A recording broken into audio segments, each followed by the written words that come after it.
Okay, good evening. I make it 7 o'clock, so welcome to this meeting of the Cabinet. My name is Councillor Shantanu Rajwa. I'm the Leader of the Council and Chair of this meeting. Welcome to all those in the audience and those watching at home.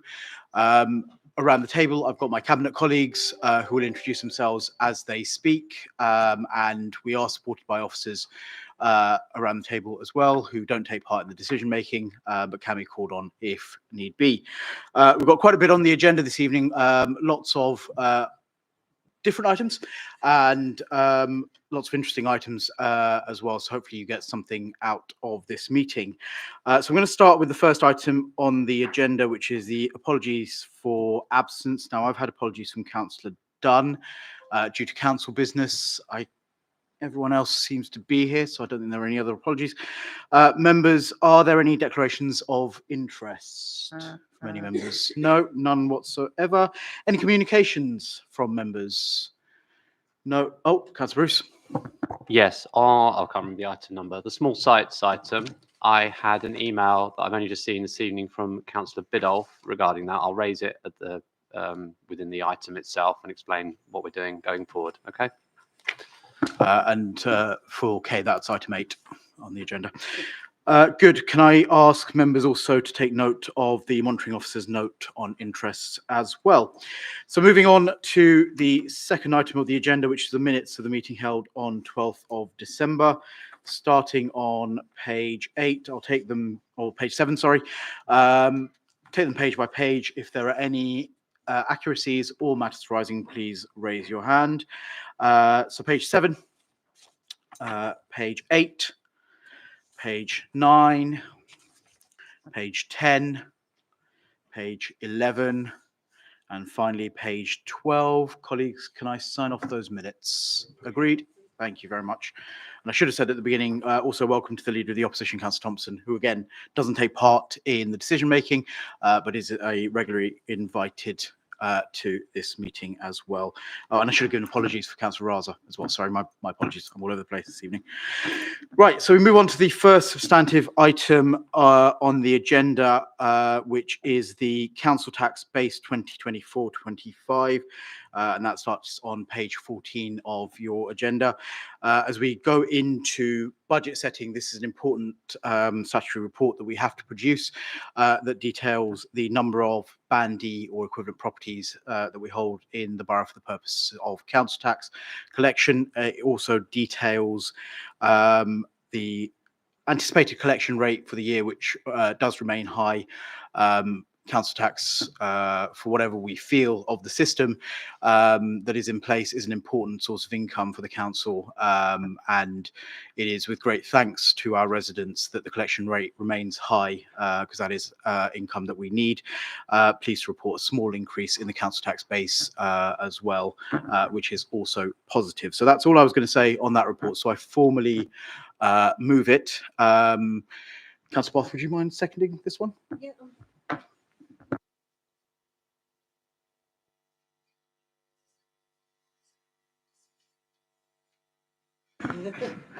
That was Councillor Bath, Cabinet Member for Children's Services. Yeah, go on. Do it for Yeah, I'm Councillor Lily Bath. I'm Cabinet Member for Children's Services, Education and Lifelong Learning. I'm happy to second the report and I reserve my right to speak. Thank you.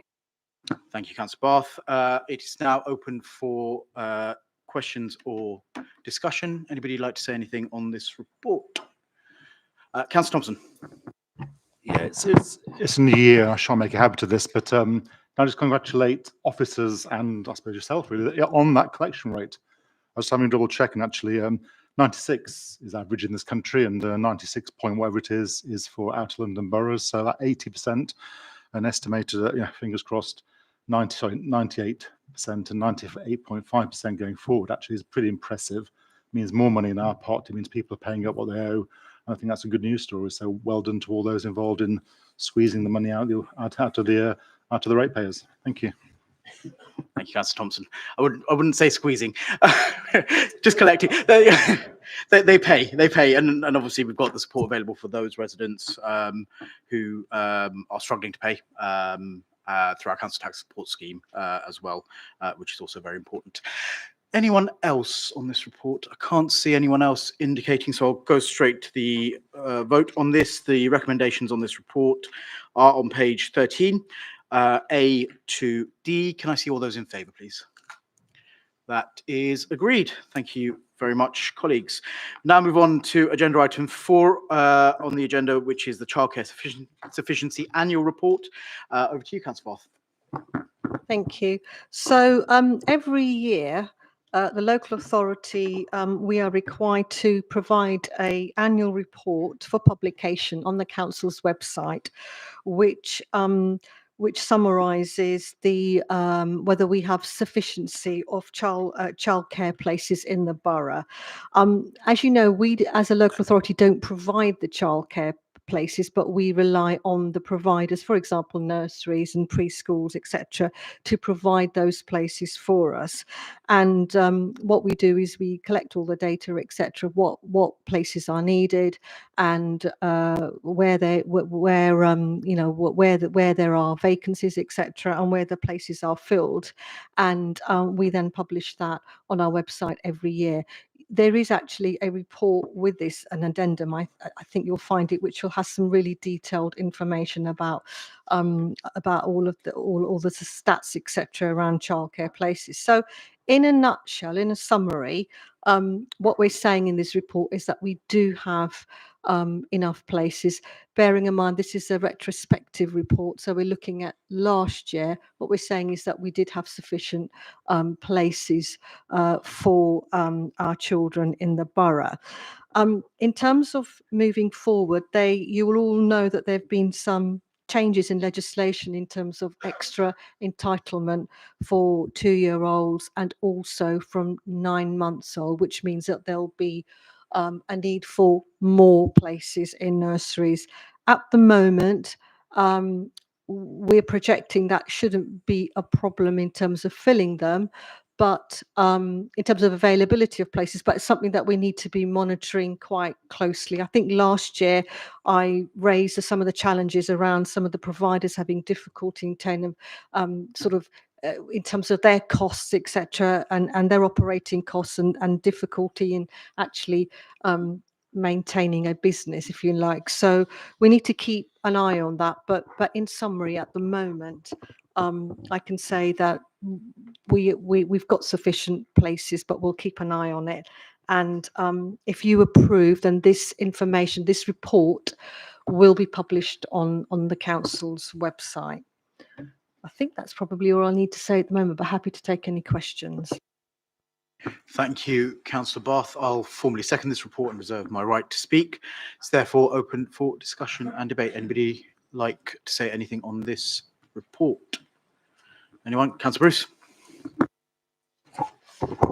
Yeah, just to thank, sorry, I've got a frog in my throat and I'm struggling to speak. So I'll keep it short. Thank Councillor Bath and the team for bringing this information together. These annual reports are important in us being able to see where we are as a borough and project going forward, and understanding the situation, a variety of different aspects, childcare and sufficiency in the early years being a very, very important one. As a teacher, and anyone who works with young children and children knows how important the first year is, the first 2 years, first 3 years of a child's life, and ensuring that they have quality provision, they have enough support and able to be in a good place for when they start school is massively important, and in something we take incredibly seriously as a borough. These are challenging circumstances. The economy has not been kind to any sector, really. It certainly hasn't been kind to this sector. Lots of the staff who work in here, particularly those who are younger, particularly those who are beginning their career in childcare and in early years, are not paid fantastically well.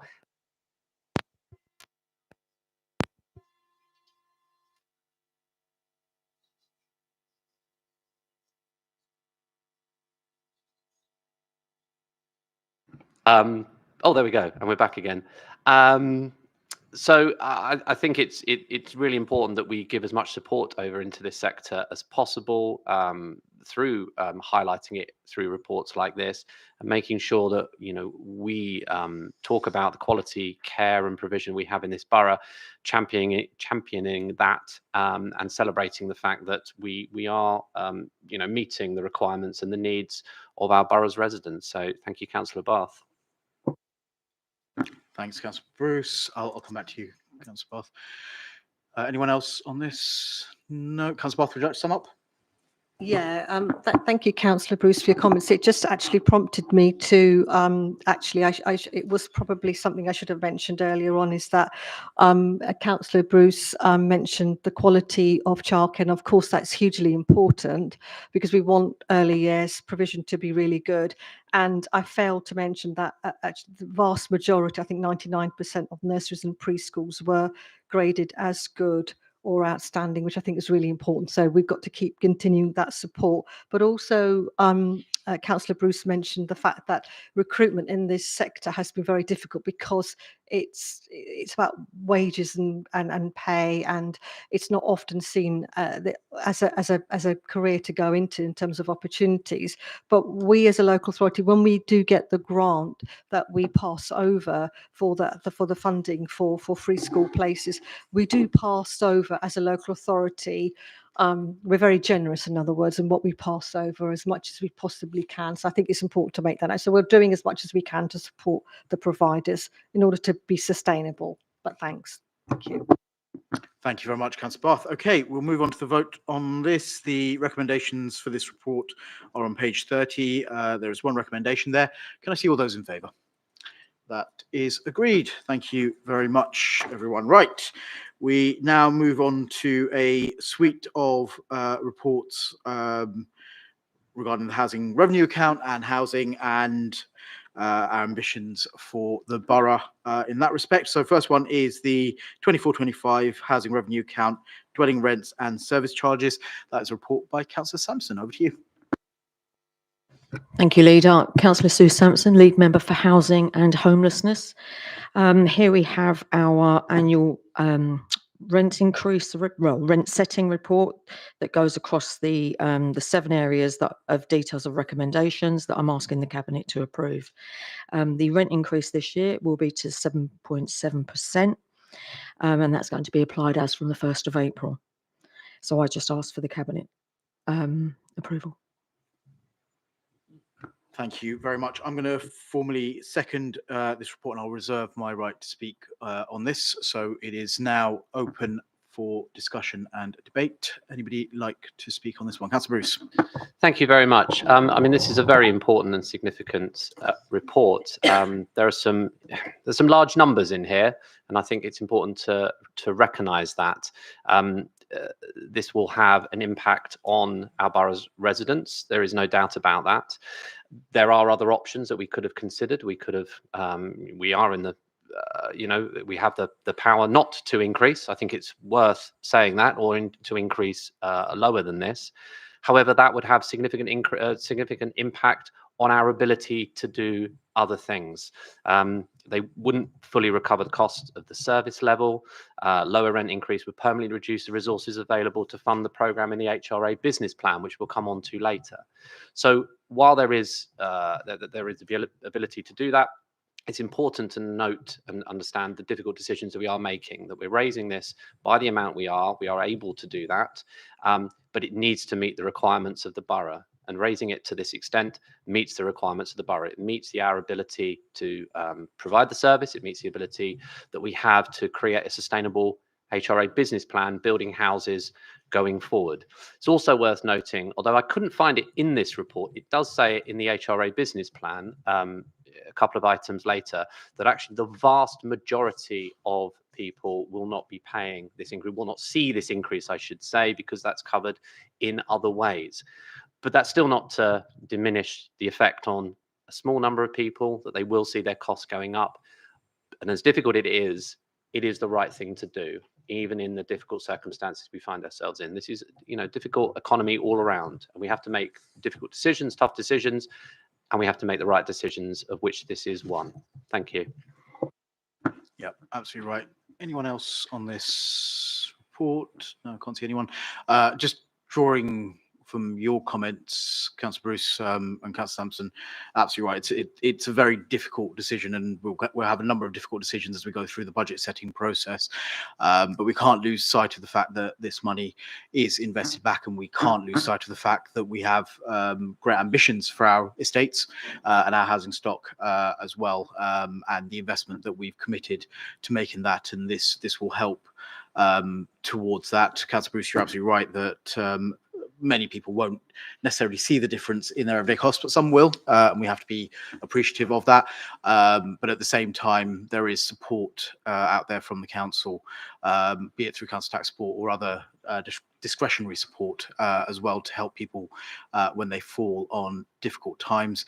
I think when we reflect a little bit, some of the announcements in the autumn statement were unhelpful in that respect. The removal of the general support grant suddenly, probably not helpful in that respect as well. So we're doing the best that we can to ensure that we put the investment back into our estates and our housing stock for the benefit of our residents going forward. So difficult, but a very clear understanding of where that money will be going as well, which I think is important, and you'll see that in the reports that follow in a few items' time.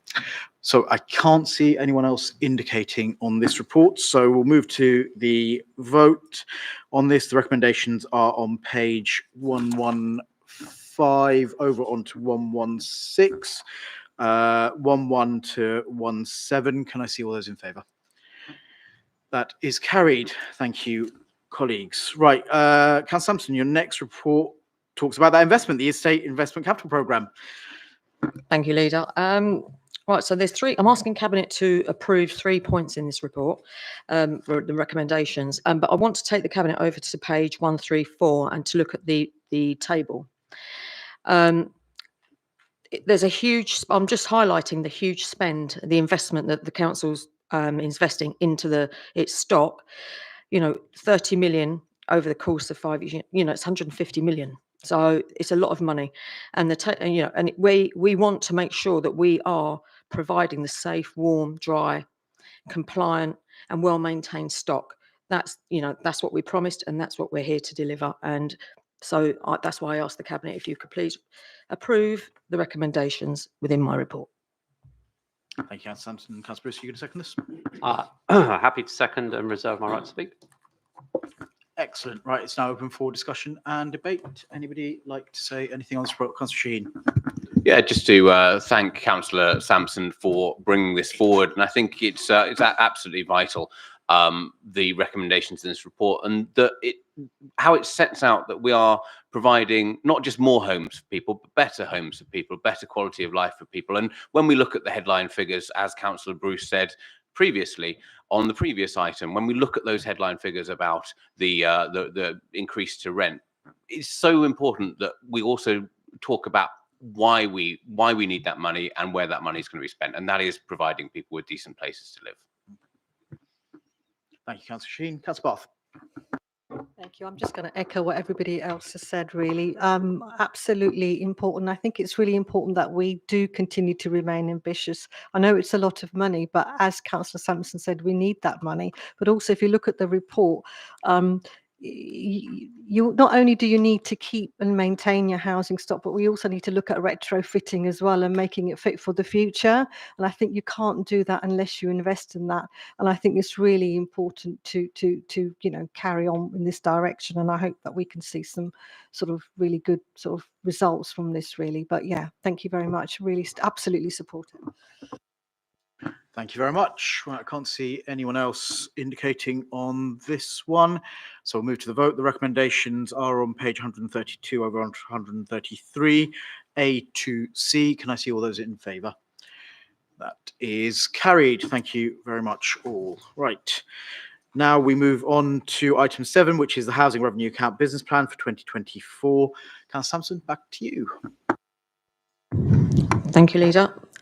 This really, I'm just asking the Cabinet to approve 2 points in the recommendations on this, but really because it's just a refreshed HRA business plan that takes on board all the movement, financial inflation, investment, capital revenue takes into consideration all the the movement that's gone on over the course of the past year, and it's so and like what I spoke about previously regarding the rent settings, oh, sorry.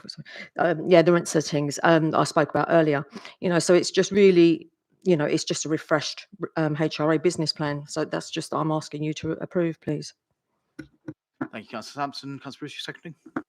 I am seconding. And simply to say that these three reports that the two we've just agreed, this one, and actually the one that I'm to present coming up, just continue to indicate our commitment to our manifesto pledges that we made, investing in our estates, building homes for people, continuing to support the most vulnerable. It's really important that we always bring it back to that. That's what we got voted in as a Labour group to do.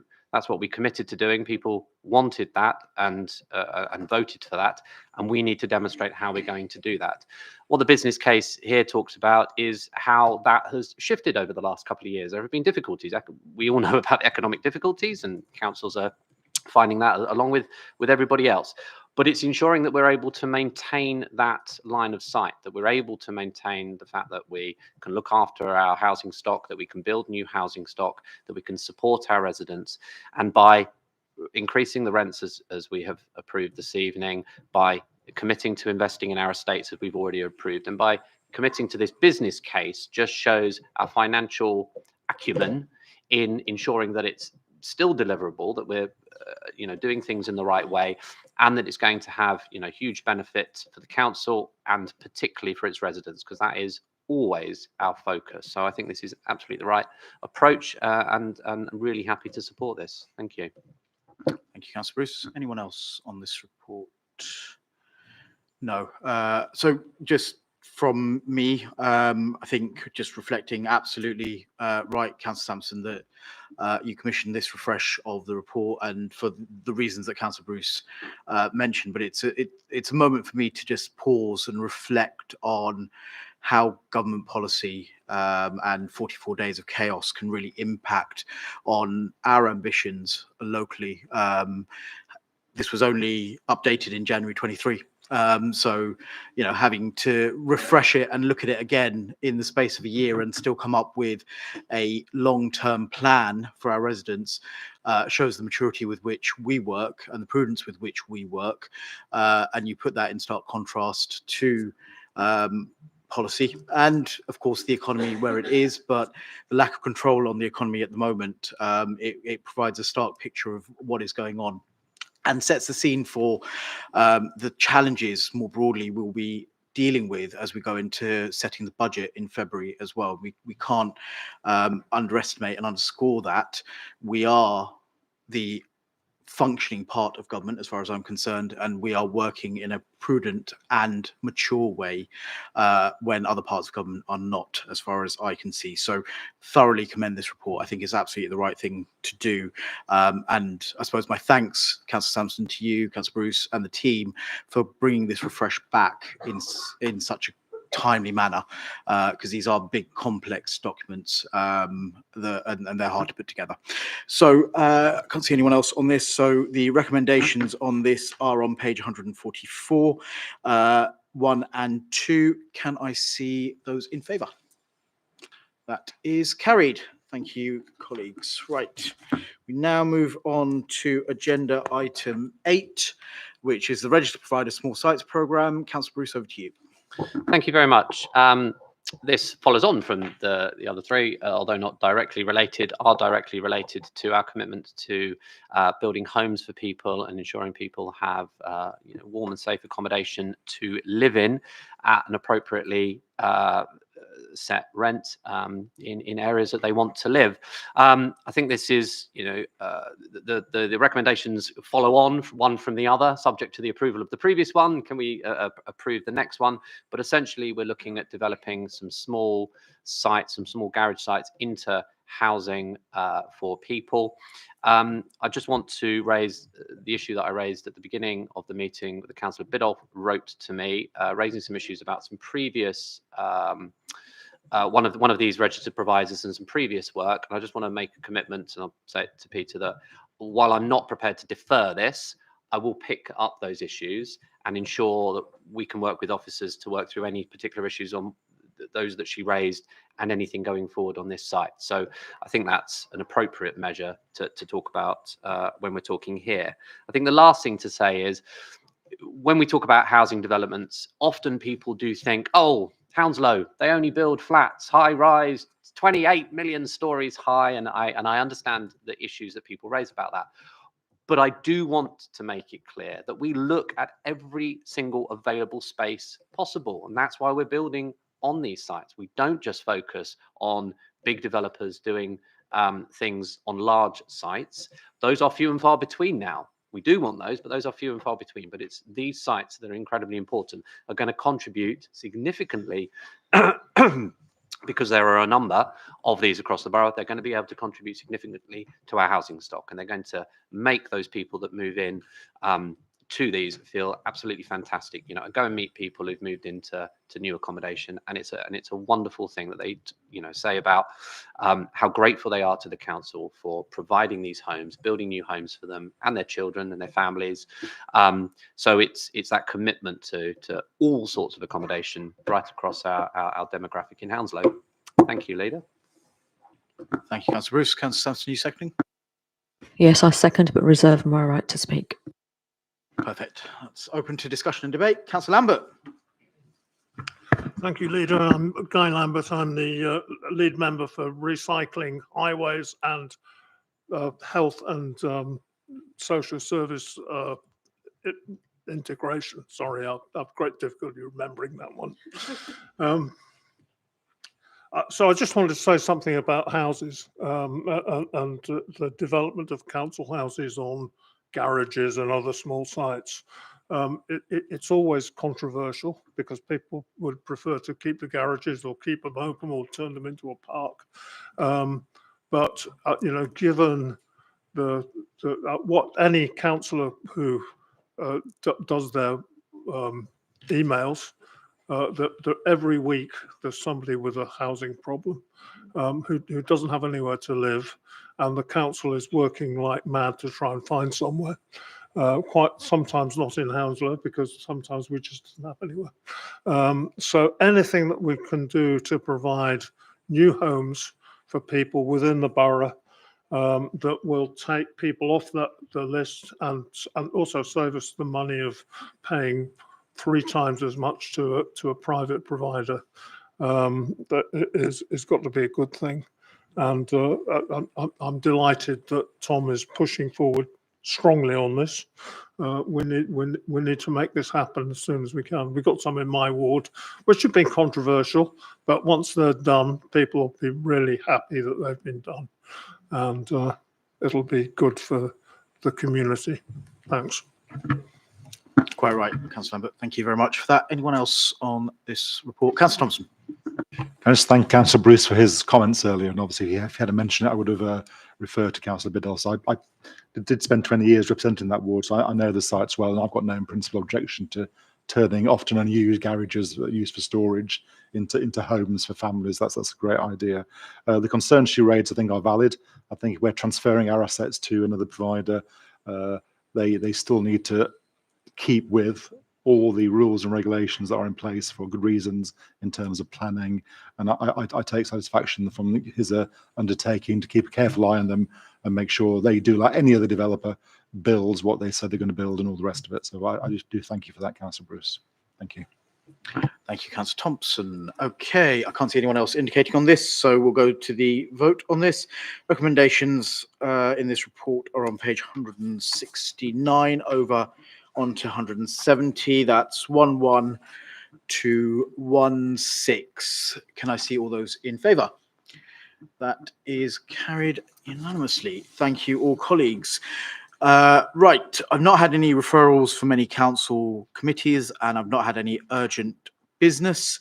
We've got some business that is in part 2. So can I have someone move exclusion of press and public? Councillor Chowdhury, seconded by Councillor Bath. Is that agreed?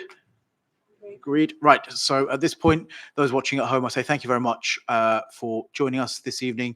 And members of the public in the audience now need to vacate. We'll be switching off the live cast. We will see you at the next meeting, which is scheduled for Tuesday, the 20th of February 24. Let me know when you're off.